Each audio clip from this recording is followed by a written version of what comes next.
ప్రకటన గ్రంథంలోని 17వ అధ్యాయం.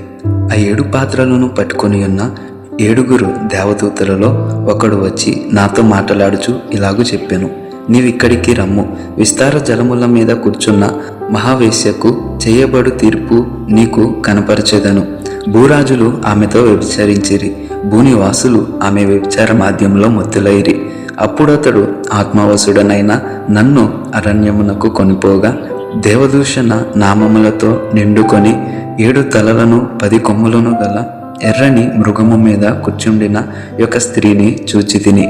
ఆ స్త్రీ ధూమ్ర రక్తవర్ణము గల వస్త్రము ధరించుకొని బంగారముతోనూ రత్నములతోనూ ముత్యములతోనూ అలంకరింపబడినదే ఏహ్యమైన కార్యములతోనూ తాను చేయుచున్న వ్యభిచార సంబంధమైన అపవిత్ర కార్యములతోనూ నిండిన యొక్క సువర్ణ పాత్రను తన చేత పట్టుకొని ఉండెను.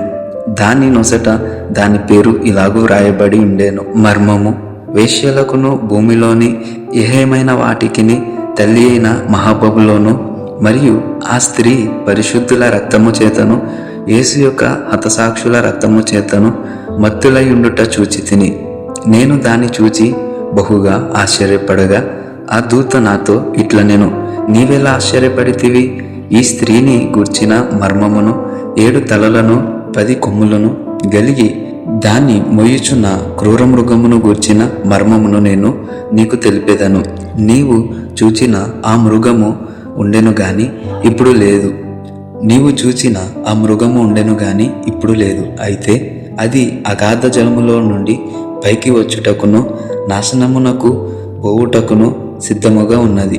భూనివాసులలో జగదుత్పత్తి మొదలుకొని జీవగ్రంథమందు ఎవరి పేరు వ్రాయబడలేదో వారు ఆ మృగముండెను గాని ఇప్పుడు లేదు. అయితే ముందుకు వచ్చునన్న సంగతి తెలుసుకొని ఆశ్చర్యపడుదురు. ఇందులో జ్ఞానము గల మనసు కనబడును.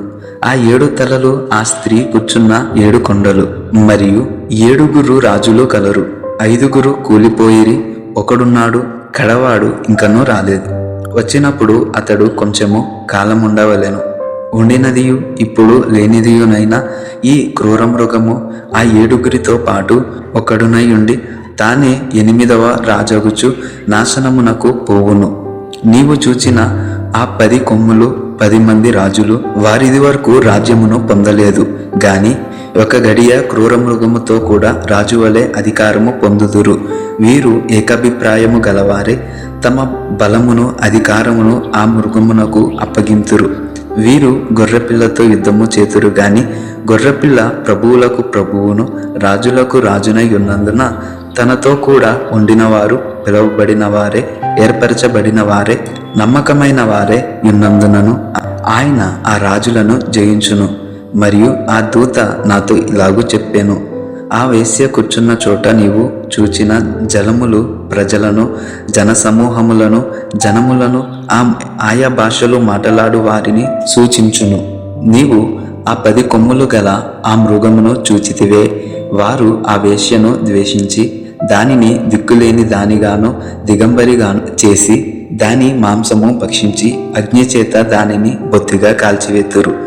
దేవుని మాటలు నెరవేరు వరకు వారు ఏకాభిప్రాయము గలవారే తమ రాజ్యమును ఆ మృగమునకు అప్పగించుట వలన తన సంకల్పము కొనసాగించున్నట్లు దేవుడు వారికి బుద్ధి పుట్టించెను.